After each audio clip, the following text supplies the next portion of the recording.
गुरुवे नमः। तस्मै श्री गुरुवे नमः। परमाराध्य देव हृदय सम्राट घटघटवासी बातें मत करो, प्राण धन बातें मत दादा करो। गुरुदेव जी महाराज और श्री नगली निवासी भगवान जी महाराज के पावन चरणों में कोटि कोटि दंडवत प्रणाम करते हुए मंचस्थ अर्चनीय वंदनीय संत समाज सभी के चरणों में कोटि कोटि नमन। सबसे पहले आई हुई सर्व संगत दूर दराज से जितनी भी पवित्र आत्माएं यहाँ उपस्थित हैं, आप सबको आपके सौभाग्य की सराहना करते हैं और हम सबका सौभाग्य सराहनीय है कि आज हम दादा गुरुदेव जी की इस तपोस्थली पर 2025 के अंतिम क्षण बिता रहे हैं और 2026 जो है वो प्रारंभ होने वाला है। क्योंकि अभी बाबा जी कह रहे थे कि ऐसे ही कोई नहीं आ जाता उनकी दरबार में, इरादे बहुत बनते हैं, बनकर टूट जाते हैं। मेरे हापू बाबा के दरबार में वही आते हैं जिनको हापू बाबा बुलाते हैं। और फिर किसी शायर ने कहा कि तेरी चश्मे कर्म हो तो काम हो जाए। एक नजर का ही सवाल है उनका। तेरी चश्मे कर्म हो तो काम हो जाए, अदा से देख लो तो किस्सा तमाम हो जाए। इसीलिए तेरे दर पे करता हूं बार बार सजदे, इसीलिए तेरे दर पे करता हूं बार बार सजदे, ना जाने कौन से सजदे में काम हो जाए। तो बार बार उनके आगे सिर झुकाएं, सजदा करें। पता नहीं वो किस मौज में बैठे हैं और कब क्या दे दे।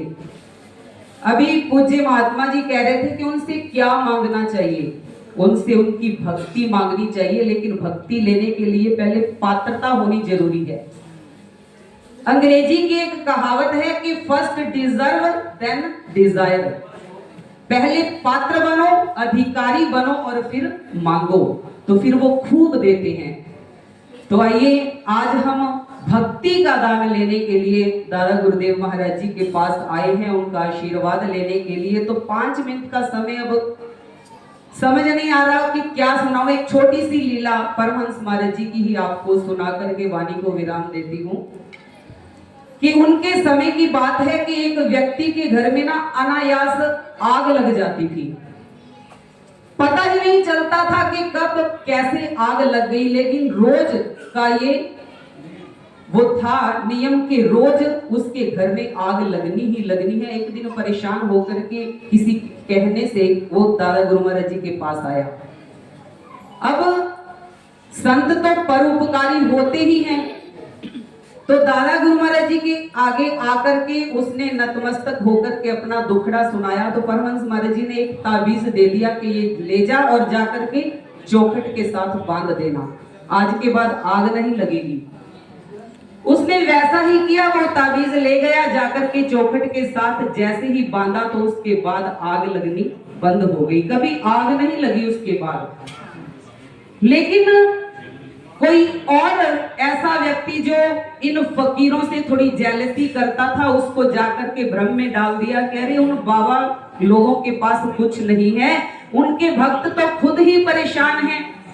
मैं तेरे को एक और गुणी ज्ञानी व्यक्ति का एड्रेस देता हूं, वहां जाकर के तू अपना इलाज करवा। वो गुणी ज्ञानी व्यक्ति के पास गए। अब उन्होंने तो जो उनकी फीस थी उन्होंने ली, उसके बदले वो झाड़ फूक जो भी था उन्होंने अपना किया और वो मंत्र दे दिया और कहा कि जाकर के आराम से इस घर में रहो, आज के बाद आग नहीं लगेगी। अब उसको खुद समझ नहीं आ रहा कि मेरा ये घर में आग लगनी किस तरह बंद हुई, यानी मेरे को उस ज्ञानी गुणी व्यक्ति से फायदा हो रहा है या इन फकीरों से। लेकिन वो नित्य प्रतिदिन उसी व्यक्ति की वो बार बार उसी की प्रशंसा करता, उसी की चर्चा करता और भी लोगों को उसके पास उसने भेजना शुरू किया। अब दादा गुरु महाराज जी के जो अनुयायी थे, जो भक्त थे, जो संत थे, उनको ये बात अच्छी नहीं लगी। उन्होंने कहा कि अरे बाबा जी, आपके ताबीज से उसको फायदा हुआ, लेकिन वो नित्य प्रतिदिन प्रशंसा किसी और की कर रहा है, चर्चा किसी और की कर रहा है, तो हमें ये बात हजम नहीं हो रही। तो दादा गुरु महाराज जी ने कहा कि बेटा, मेरे को सिर्फ इस बात से मतलब था कि उसकी परेशानी दूर होनी चाहिए, और मैं नहीं चाहता कि उसके साथ कुछ बुरा हो। लेकिन उन भक्तों ने कहा कि नहीं महाराज जी, हमें तो तभी चैन पड़ेगी जब इसके घर में दोबारा आग लगनी शुरू हो जाएगी। उन्होंने कहा कि बेटा, ये सोचना भी फकीरों के असूल के खिलाफ है। ये फकीरी असूल नहीं है कि किसी के बारे में कुछ बुरा सोच भी ले। तो मैं तो ये नहीं चाहता, लेकिन फिर भी अगर आपको अच्छा नहीं लग रहा तो आप ऐसा करो कि जाकर के वो ताबीज खोल करके ले आओ।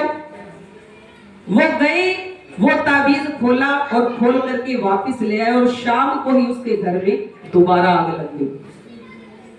अब उस व्यक्ति को समझ आया कि फायदा मुझे इन फकीरों से हो रहा था। वो दादा गुरु महाराज जी के पास आया, उनकी चरण शरण में आकर के उसने माथा टेका, माफी मांगी अपनी गलती की कि मुझे क्षमा कर दो, मैं आपको समझ नहीं पाया। लेकिन उन्होंने कहा कि बेटा, मेरा तो काम केवल इतना था कि ये तेरी परेशानी जो है वो दूर हो जाए। उन्होंने फिर वही ताबीज उसे दिया, जाकर के उसके घर में वही चौखट के साथ बांधा, और फिर उसके बाद कभी उसके घर में आग नहीं लगी। कहने का भाव कि वो मन से, वचन से, कर्म से, संत का एक स्वभाव होता है कि हम जीवों पर परोपकार करना, और इसीलिए वो इस धरा पर आते हैं। पर उपकार वचन मन काया, संत सहज स्वभाव खग राया।